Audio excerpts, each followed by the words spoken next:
Welcome to your reading for this week. This is, oh my gosh, I did it again. What's today, guys? June 4th? I don't know. It's this week. First full week in June. What can I say? Um, I am going to do this lovely reading for you and me and all of us. It's going to be one card for how we relate to the outside world and politics and everything going on outside of our homes. One card about how to care for our homes and families, and one card for ourselves and self care. So I will do all those three, then I'll go through them. It's an intuitive card reading. So what that means is I will get the card and the card meaning, and then I'll also just wait for information to come from my guides and whomever else wants to talk for the day. So this goes from today, Friday, to next Thursday, and then next Friday I'll have a new reading out for you. And my name is Leah. I didn't say that. I'm Leah. My name is Leah. And I am a person with a very silly dog. What are you doing? I am a intuitive mentor and coach, and I help people with their homes and their lives and their internal landscape. And I do it all together in one process that I call the Household Ecosystem Framework. So if you're interested in that, you can learn more about that all over my stuff, Substack and website and Instagram, and it's all Leah Spinrad. So I think I'm the only one that's living. This is our communication with the outside world. Oh, the garden. That's a nice, pleasant card. And then for our families and homes and inside circle, Peddler's Ace, we've had him before. This in this process, he's kind of a little bit of a warning card, but also like take stock of what you've got, not what you don't have. And for self-care, you? I got my eyes closed. This one's talking to me. Oh, Lita. Okay, perfect. So, got another red deck. So we've got a lot. This is water, and these are fire. In this particular system of cartomancy, these are playing cards. This is the picture book of Anna Cortez. I've had this deck since it was released. I believe 1999 it was released. So it was a little later than that. I got this in high school at some point. Okay, so how we're going to relate to the outside world, to our communities, how we're going to care for the broader circle in ourselves in relation to that is the garden. The garden is exactly what it says. It's a garden. It's lush, it's fragrant, it can be intoxicating, it can be distracting. So don't get distracted by the beauty, but also enjoy it. Enjoy the beauty around you. If there's some like community garden planting, this could be very literal. Like show up to the community garden planting, show up to the neighborhood cleanup, bringing beauty to your actual community. This could be very literally what it is. That's what I'm seeing. It could also be we live in an urban neighborhood with lots of gardens. And so I have a neighbor who puts flowers out for people to take just as free bouquets. So that's something that you could think about. Like, do you live in a place where that happens, or do you live in a place where maybe you bring a neighbor flowers, share joy and the beauty of the season with each other? Picnics, that type of thing. I know a lot of people are on summer break with their kids already. We're in Maine, so we're not on summer break for a few more weeks. But this could be like, okay, we're like getting into summer. Let's find some time to picnic. I almost see, because this is black, it's making me think of like a picnic at dusk.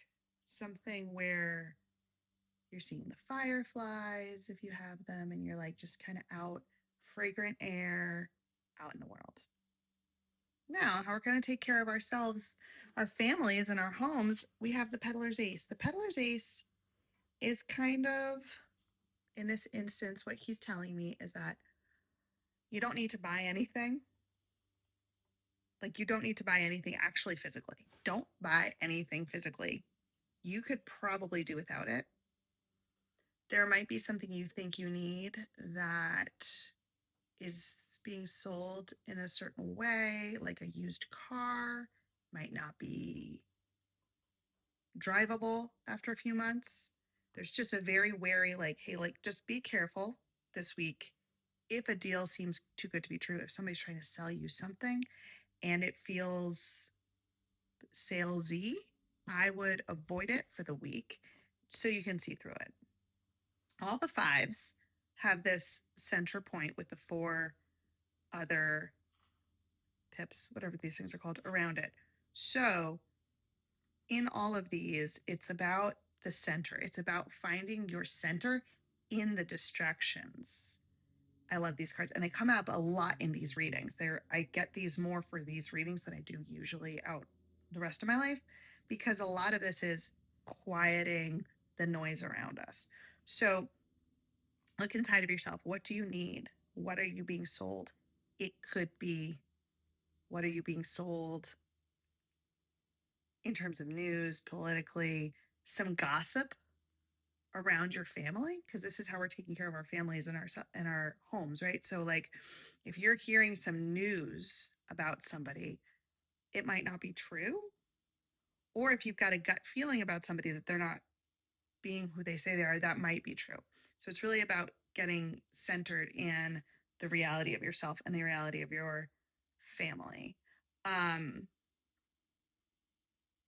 And quieting those distractions. Yeah, I'm not seeing a lot of like cleaning, decluttering, maybe some watching your money and this that you don't want to be paying for something. It might be a good day, a good week to like just look through your finances and see if there's a way that you track your money. You should be tracking your money, guys. You need to do that. But if you're not, just go through your bank statements or whatever and make sure everything makes sense, because there could be something that's on the outskirts that you're not realizing is draining that.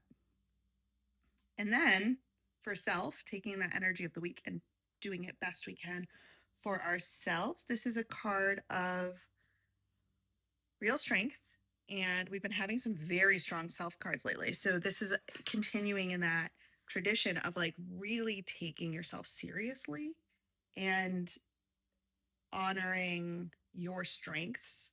This is a diamond, right? Diamonds are forged under high pressure, which we have all been. And there's like a little baby dragon. I don't know if it's hard to see on this. There's like a little baby dragon. So it's an egg. So this dragon has an egg. Obviously, in lore and mythology, because dragons breathe fire, eggs of dragons are immune to fire, or they need fire. There's something to do with the eggs and the fire. But what I'm seeing here is for us, we've got the sun, we've got the dragon is chained. The dragon has a chain around it, but it has a baby. So taking your strengths and breaking your chains and knowing that your gifts that you have can take pressure. You have gone through all of the stuff that you've gone through to get to this point. And if you're trying to bring something out into the world, or you want to launch something, or you want to set some intentions for what you're going to do moving forward, remember that your chains could hold you back, but you can break them. Remember that your dream or your ideal or your art might feel tender like a baby, but it's forged and it's strong and it is actually diamond strong. So don't be fearful about bringing these things into the world, because yes, they may not be received the way that you wanted them to be received, but you actually can handle it. And the more you can do that, the less you're going to have this one little chain. Like, do you think that dragon really couldn't break that chain if it wanted to? I think it probably could. It's very Eight of Swords feeling. Like you could move forward. You can bring this forward and be free of this thing that's holding you back, that you've held yourself back with. This fear that this is too precious and that if it gets seen and misunderstood, it's going to somehow destroy you. It's not. You'll be fine. Um, and to tie these like together, because I think that a lot of times they do come together, is we have this inner strength of and this inner fire that we want to bring forward. We want to bring it out. We want to show it.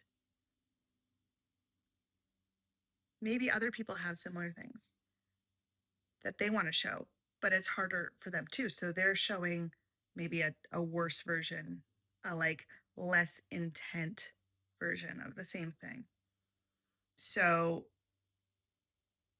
as we're all bringing these things out into the world, maybe see past, if we can see past the first layer of what people are showing us, there might be more there. There might be more to share that someone can bring forward. And if we bring them the goodness and the sweetness and the the bountifulness of our compassion, maybe we all get to see each other's diamonds. Wouldn't that be nice? Yeah, we've got, a lot going on politically, as always. I think I did this. I think I like picked this up and it feels backwards. I feel like I do this usually. I don't know. I don't know. But outer circle, inner circle, self. Care for the week. I have a little brain fart. Okay. I have two things to share with you. One is that I am opening registration for my family retreat in October. It's the end of October. It's in Maine, in the leaves in the woods. It's going to be absolutely gorgeous and absolutely fun. And you can bring your kids and they're going to have a really good time. And there's a very limited amount of space there. So if you're interested in it, fill out the form that you're interested. It's on my website. I'll link it below. And then the other thing I'm doing really fun for the summer is I'm starting the first Monday in July 6th, sending out a little email every Monday that's going to have a guided meditation and then a journal prompt and some action items. And it's a home energy reset for the summer that's like little bits and pieces. So it's not something that's going to be overwhelming. It's not going to make your whole summer turn into a project, but it is going to result in going into September feeling like things are just a little bit lighter and they're moving smoother in your life. So that's also linked below. Hope you have a great week and I will see you next week. Mwah.